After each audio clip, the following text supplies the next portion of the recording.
All right, hey guys, Brad here. Important note.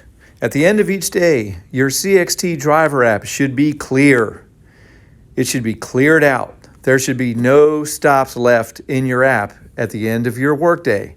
If you get to the end of your route and you have delivered all the packages in your vehicle, but when you look in your app, you still see items in here, you need to call dispatch right then and there and just simply let them know what are the items that are still on your phone that were not in your vehicle. You have to understand that the reason we use a system like this is we need to know where our packages are at all times. And if there's a stop on your phone, that means we think you have the package. If you don't have the package, you need to call us immediately and let us know that. Now, the way that this can happen is a lot of you guys are using third-party apps to do your optimization, which means you do not reconcile your route from our list in the morning when you leave. That's a problem. If you're using a third-party app to optimize your route, we understand that because it's superior, so that's fine.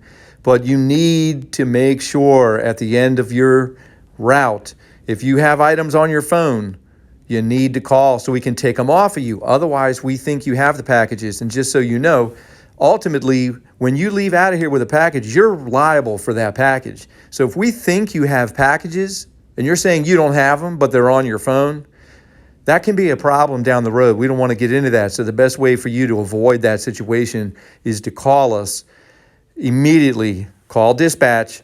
The number's on your ID. And let us know you do not have those packages. Another thing I want to show you just while I have your attention, you see the three dots at the bottom right-hand side of the screen? If you click that, you can actually adjust the date.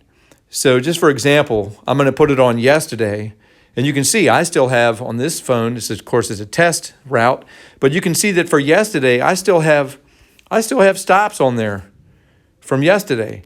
So sometimes you can just make sure your app is cleared by just changing this date. And don't forget to change it back to today's date as well. But I don't know if all of you are aware of that. So I just wanted to show you that you can actually change the date. But most of you just leave it on today's date. It'll always be on today's date whenever you log in. All right, but that's very important. It's such a simple thing. So be sure to call us, all right? If you have anything on your app that you do not have on you, let us know. And by the way, if you aren't using a third-party app to optimize your route, in other words, you're printing out a list each day, well, you check off those numbers as you're numbering your packages. If you get to the end and you realize, hey, wait a minute, there's a couple of items on this list. I do not have those items. Walk into the office and find me or any of the managers, John or Emma or Paris, and tell them, hey, I got these two items, but I don't have them. Let us know before you leave the warehouse. If that's not possible, let us know at the end of your route that you have a couple items. Simple stuff, very important. All right, thanks a lot, guys.